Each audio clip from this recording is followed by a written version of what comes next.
మండలంలోని చల్లూరు గ్రామంలో ఛత్రపతి శివాజీ మహారాజ్ జయంతి వేడుకలు ఘనంగా చేపట్టారు. ఛత్రపతి శివాజీ మహారాజ్ జయంతి సందర్భంగా వీణవంక మండలం చల్లూరు గ్రామంలో ఆధ్వర్యంలో ఆ మహనీయుని జయంతి నిర్వహించడం జరిగింది. ఇట్టి కార్యక్రమంలో జిల్లా బీజేపీ కార్యదర్శి సిహెచ్ నరసింహారాజు, పుప్పాల రఘు, మండల అధ్యక్షులు బత్తిని నరేష్, జిల్లా సోషల్ మీడియా కరణ వినోద్, ఉపాధ్యక్షులు రవీందర్, పెద్దమల్లారెడ్డి, ఉకంటి మహేందర్ రెడ్డి, విద్యాసాగర్ రెడ్డి, గూడెపు సమ్మయ్య, బీజేవైఎం నాయకులు గోపీనాథ్, ఎన్ఎం ప్రశాంత్, నల్లవెల్లి నవీన్, హరీష్, లక్ష్మణ్, రాము, అరవింద్, సాయి పాల్గొన్నారు.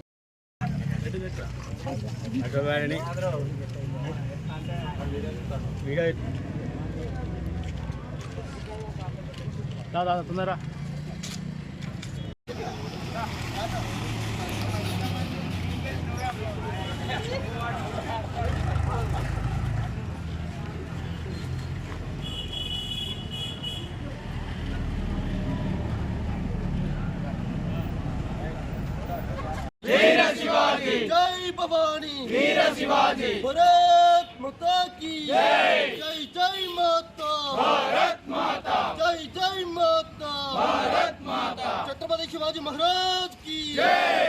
చల్లూరు యూత్ ఆధ్వర్యంలో శివాజీ 398వ జయంతి సందర్భంగా ఏర్పాటు చేసుకున్న ఈ కార్యక్రమానికి వీర శివాజీ యొక్క ధైర్య సాహసాలను ఈరోజు మనం కొనియాడడం జరుగుతుంది. ఎందుకంటే ఆ రోజు భారతదేశానికి ఎటువంటి దండయాత్రలు జరిగినా కూడా ముందుండి పోరాటం చేసి తన భారతదేశ సంస్కృతిని, సాంప్రదాయాన్ని కాపాడడం కోసం ఆయన ప్రాణత్యాగానికి కూడా వెనకాడని మహావీరుడు వీర శివాజీ. ఆయనే అడుగుజాడలో యూత్ నడవాలని ఈ సందర్భంగా మేము కోరుకుంటూ ఛత్రపతి శివాజీ జయంతి సందర్భంగా చల్లూరు గ్రామంలో హిందూ యువకుల ఆధ్వర్యంలో బాగా బ్రహ్మాండంగా జయంతి వేడుకలు చేస్తున్నాం.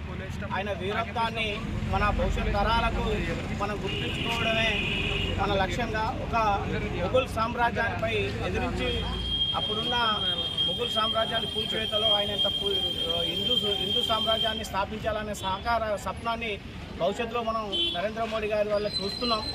దాని భవిష్యత్తులో కూడా మనం నరేంద్ర మోడీ గారు దాన్ని సహకారం చేస్తారని కోరుకుంటూ యూత్ ఆధ్వర్యంలో ఛత్రపతి శివాజీ ఈరోజు జరుపుకోవడం జరుగుతుంది. అదేవిధంగా వారి అడుగుజాడలో ప్రతి యూత్ కూడా అందరూ కూడా వారి అడుగుజాడలో నడుస్తూ ఈ భారతదేశాన్ని ముందు వైపు నడిపేయాలని కోరుకుంటూ, అదేవిధంగా యూత్ అనేది అందరికీ స్వేచ్ఛగా ఉంటూ ముందు తరాల్లో వారిని అందరూ కూడా మన భారతదేశాన్ని ముందుకు వెళ్ళాలని కోరుకుంటున్నాను.